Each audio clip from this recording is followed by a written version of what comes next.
you right out of the gate. See what you got for this one. How do I forgive someone who has in fact wronged me without letting them walk all over me? Ooh. A little bit heavy to start this one off today. If we dig into that has actually wronged me piece, sometimes that can really hurt. Yeah. I'm going to pass. I think I not answer this I don't know. Well, good luck. I think the first step, I know for me, when I've done some hard forgiveness work, is having compassion on myself, which just means that when there's hurt or rejection or disappointment, usually that's compounded with anger, that I give myself space to not need to, do the right thing. I should forgive them. This one is smart right here. That forgiveness is not the same as suppressing the emotion. Nice job. Oh, thanks. You're a good life coach. Yeah, and I was just getting started. I'll step back. Where do we go from here? Yeah, well, I think the compassion part is really important and overlooked a lot, because what I know I've done is, instead of feeling compassionate towards myself, giving myself that space to allow the emotion, I go into victim mode. And victim mode is not allowing the emotion, and it's not moving you closer to forgiveness, which is ultimately freedom. So I think the first thing is compassion. What would you say is the first thing? Well, I think that's the first thing. What comes to mind in terms of this conversation, what I think is beneficial to know, or a beneficial perspective to take if this is a journey that you're thinking of heading out on, is that that holding on to anger, it doesn't really teach anyone any lessons. Yeah. And so there's this idea that, like, oh, well, if I forgive them, then I'm not teaching them that they can't treat me like that. You're not teaching them they can't treat you like that if you don't forgive them either. Uh-huh. That's the big myth of it all. There was an analogy from one of these cheesy Christmas movies that we watched, but it's really good. They talked about when you stay offended, when you don't forgive someone, you put them in a prison. And the problem is you have to now guard the prison. So you spend all of your time guarding this prison that the person is in. And then the big twist on the whole thing is they're not even in there, because they could be doing their own thing, living their own life. You're guarding an empty prison with an imaginary person inside. And so it's only you being affected. Yeah. And so then if forgiveness is releasing the person from the prison, really what you're doing is releasing you from having to guard it. Yeah, releasing yourself. Yeah, that's good. I like that analogy a lot too, because it just shows how what an illusion it is to hold on to offenses. And man, I am not here on a pedestal. Not easy. saying that you should just quickly forgive, because a lot of my forgiveness work has taken years. However, I know that it doesn't have to be that way. And so if I gave my younger self advice, I would say free yourself, Whitney. Yeah. Give yourself compassion and forgive.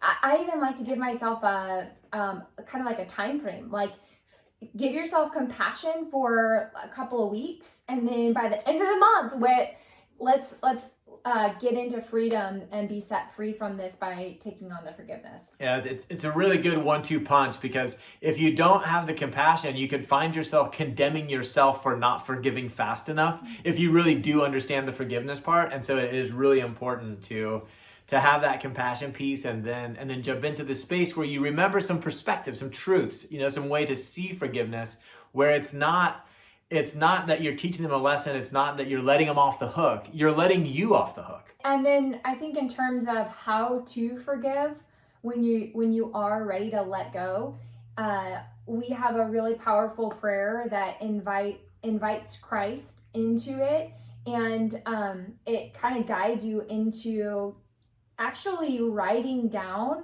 what you judged about the person and how you felt. So like the emotions. So you're honoring those feelings? Yeah. And what I found is that getting those actual thoughts and judgments out of my head is part of the healing process. Because when I just summarize it and say, I forgive you, it's so vague that it's not really healing. It's not addressing the problem. And so I really do write it out, y'all. and then I read that to the Lord, and then I invite Jesus, and I say, Jesus, it's because your love and your grace that I have the power to let them go. And they owe me no debt. I don't need an apology or anything from them. This is between you and I, Lord. And then I just invite the Holy Spirit to come in and heal my emotions, heal my my thoughts. Thank you. And heal my body, because sometimes I know for me, holding on that bitterness and resentment is toxic for our body. And so I just say, heal my body too, for any harm that my unforgiveness has done. So it's a relief for me to know that Whit has this skill, just in case one day, somewhere down the road in the future, she needs to forgive me for the first time. Babe, I'm so good at forgiving you. I already forgave you for making that comment. Wait, you've forgiven me before? I'm going to give credit to my mentor, one of my mentors. She says that she refuses to be offended. And that doesn't mean that she is not human. It just means that she forgives so often and so quickly that she doesn't give herself time to let that offense really affect her. Yeah.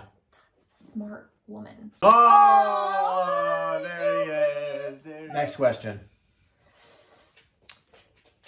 My kid plays sports, and I want them to be process focused, but they are actually being judged based on their results by teammates, coaches, and sometimes even the community. How do I do that? Well, I think that process is overrated. Just judge based on results. You're a winner or a loser determined by the scoreboard. Sorry, kid. This is one of my favorite topics. To be honest, it's something that I've struggled with. I've seen people struggle with. I've coached people through their struggle in this. To be honest, not even just in sports, but also in the classroom. That, you know, a lot of kids get wrapped up in their grades and such, and get into this space. And I think that I think it really comes down to your sphere of control. And kind of knowing where you have control, where you have influence, and where you don't have any control. And the truth is, like it or not, that the outcome of a game, even if you were to back it up a bit and say the decision of whether you're going to get playing time, how much playing time you're going to get if you start or if you don't, it's out of your hands. And so the way that I was guided early on, which is my favorite that I always come back to when I've been in that situation, is that you only have control over you. And so the best you can do is deserve it. And because you don't want to get in this space where it's like, oh, okay, well, I only went to practice twice out of 5 days. Coach didn't play me. Well, what can I do? It's not in my control. No, I do want to deserve it. And so I've got to go to the place, imagine what would it look like if I was playing, getting my playing time. What do I want for this? Let me get the visual of that. How do I show up? How do I show up? How do I train? How do I play? How do I treat my teammates? How do I respond when I'm put on the bench? And then I get a feel for my character, for my deserve it, is what I call it. And then once I deserve it, I've got to just redirect back to that and know that what I'm doing in this growth area of my life is I'm learning lessons that are gonna ripple out throughout my life in areas bigger than sports, or even in other sports. It could even be the same sport down the road. But I'm trying to learn the lesson, get my growth, my process, right? I'm trying to focus on that. And not have the ultimate authority be whether I win or lose, or whether I play or sit on the bench. Yeah.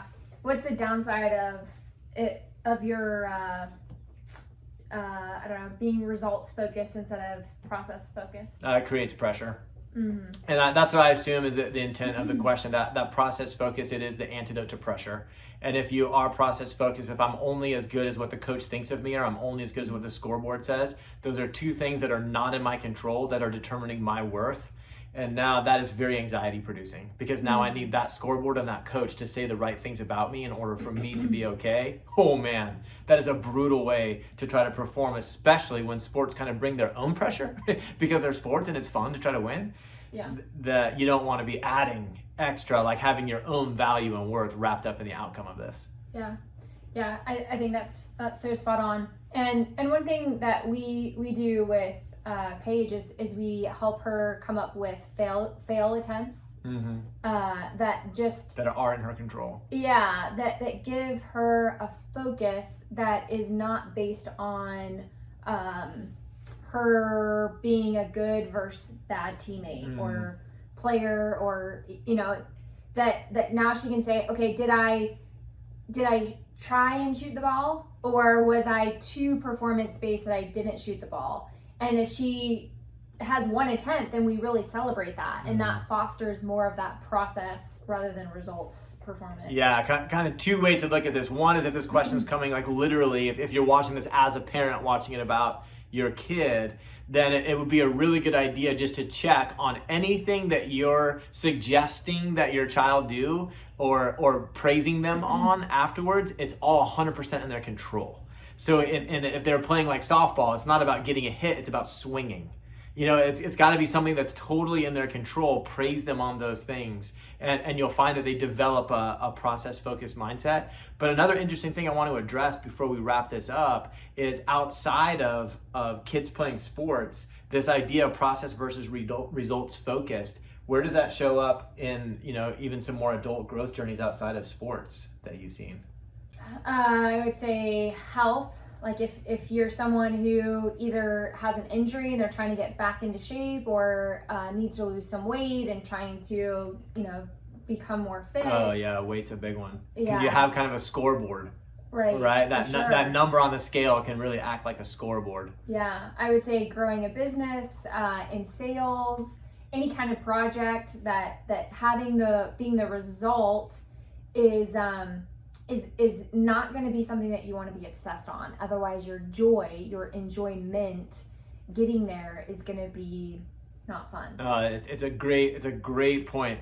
Whether it's the revenue you're bringing in a business, the number that's on the scale, or even the response of the person you're trying to have a relationship with, those are all results. And if you're depending on those for your value in any of those three areas, holy cow, the pressure is high. And high pressure usually leads to low performance. Yeah, burnout. Yeah, quitting. And just not having fun. Yeah. Yeah, you want to make sure it's fun. Yeah. Great question. Hey, thanks for watching this episode of Ask Steadfast. Whit and I are super excited to use this avenue to sort of spread our message. And so it would mean a ton to us if you'd subscribe to this channel. Additionally, if you have any questions you'd like to see addressed in future episodes, whether serious or funny, we'd love to see those in the comments. So leave that in the comment below, and we'll see you in the next one.